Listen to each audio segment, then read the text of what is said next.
How much money do you think is enough to live comfortably? Now that's a question that would get a myriad of responses.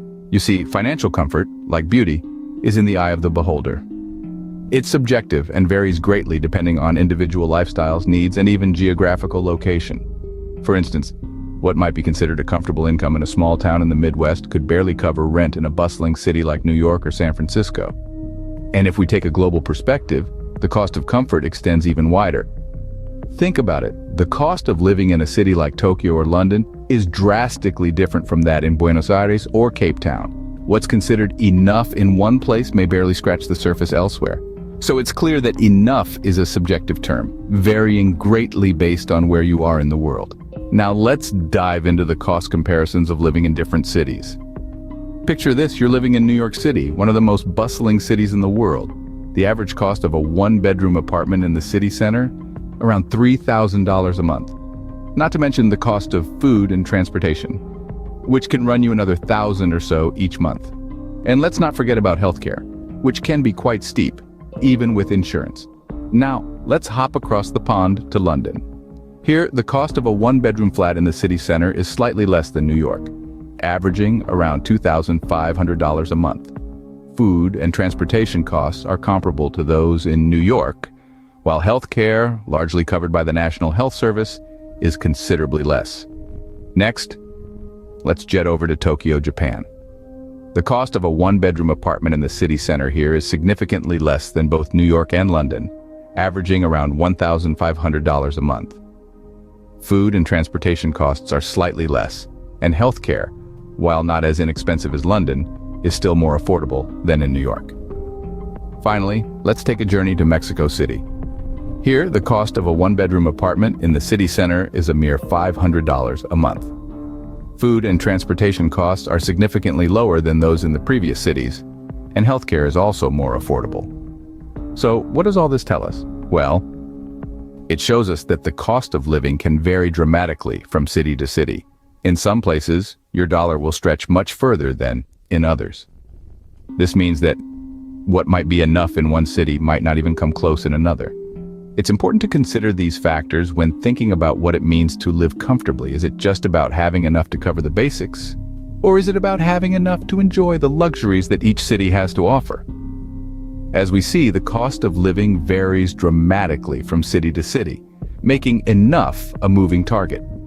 But what about the psychological aspect of money? How does that factor into our sense of financial comfort?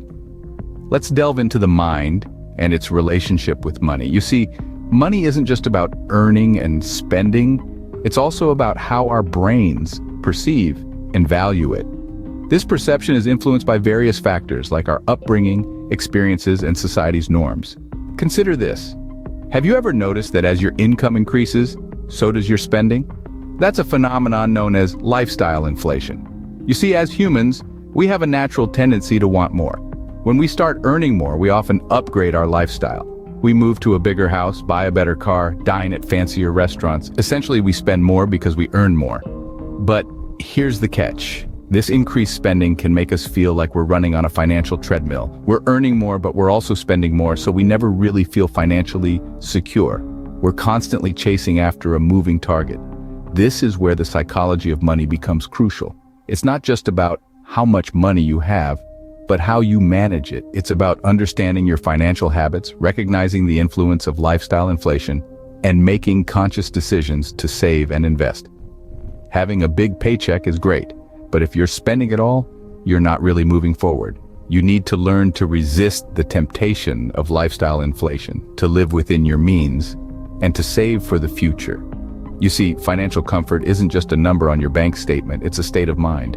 It's the peace of mind you get when you know you're not living paycheck to paycheck, when you have savings for a rainy day, and when you're investing in your future.